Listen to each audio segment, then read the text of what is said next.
It's TA with MK. It's TA with MK.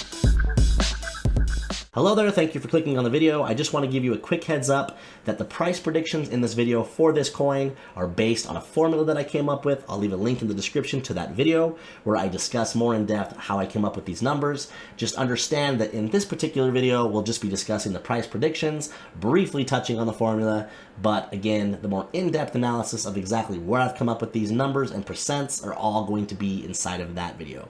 Watch that first. Come back, watch this. Render. The coin that we'll be talking about in today's video is Render, RNDR.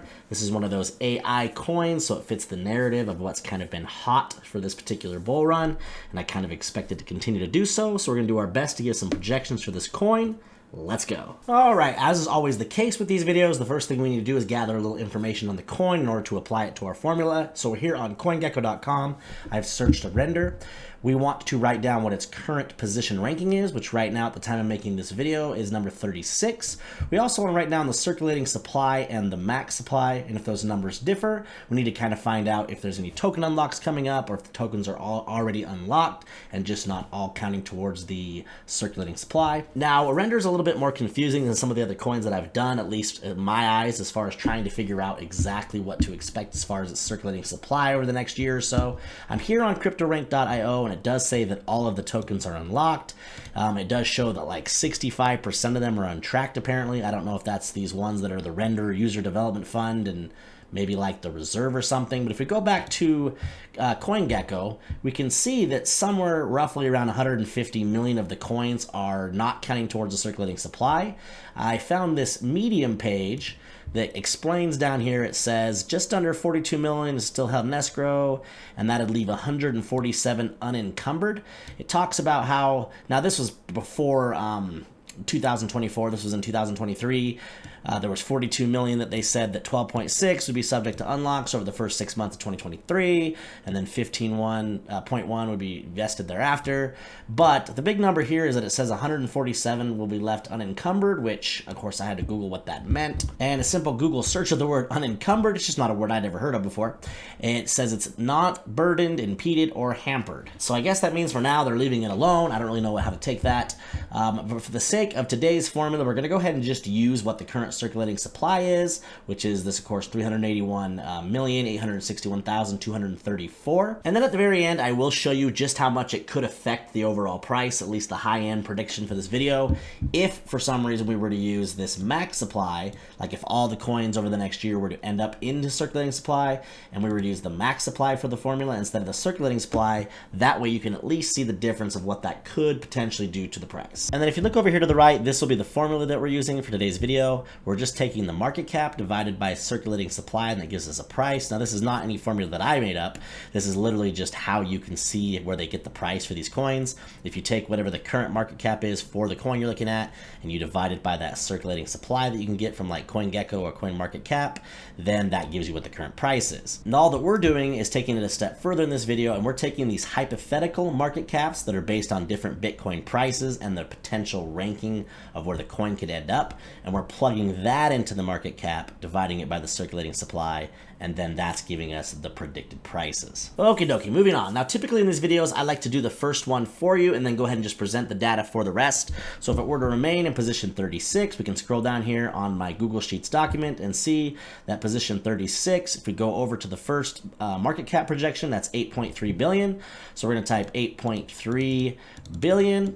We're going to divide it by that circulating supply of 381,861,234 and hit equal, and that gives us a projected price of $21.73. Now go ahead and just present the data for the rest of the possible projections that I've come up with. Now, if the coin were to remain at position 36, or stay put, so to speak, I have projections of $21.73, $23.83, $27.49, and $30.90. Average price of just under $26.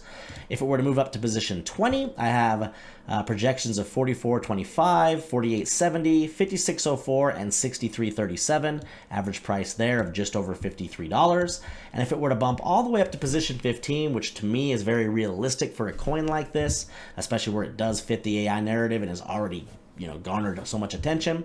We have projected prices of $58.13, $63.89, $73.32, and $83.01, giving us an average price of just under $70. And then next, I just want to present the data for you cleanly on a TradingView chart, just so you can kind of see what I've marked out here. So we have a yellow line, a blue line, and a red line, each representing those possible positions, or at least the average prices of those positions. Here in yellow, we have position 33, average price of $29.78.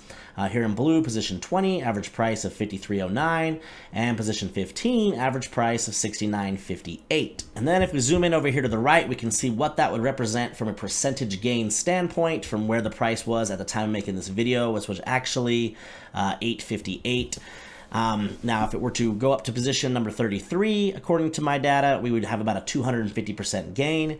If it were to go all the way up to position 20, which was the $53 price, that would be about a 518% gain. And if it were to go all the way up to just under $70, that would be around a 710% potential gain. And then last but not least, what would be my personal prediction or projection for the price of Render token for this bull run?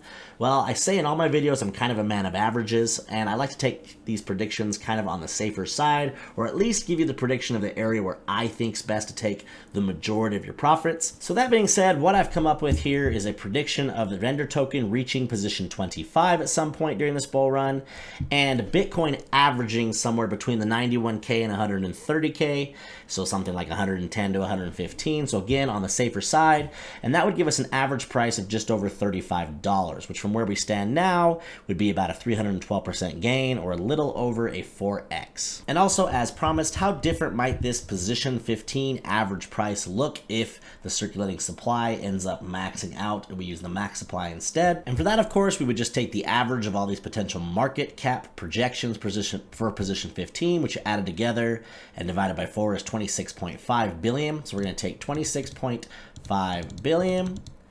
We're going to divide that by the max supply of 532,065,943, and that gives us a projected price of $49.80, so just under $50, as opposed to, I believe, what was it, just under $70. So you can see how big of a difference that could actually make. That'll wrap it up for today's video. If you guys are enjoying these price prediction videos, do me a favor on your way out, and please remember to leave a thumbs up, like, and subscribe. We'll catch you in the next one. It's A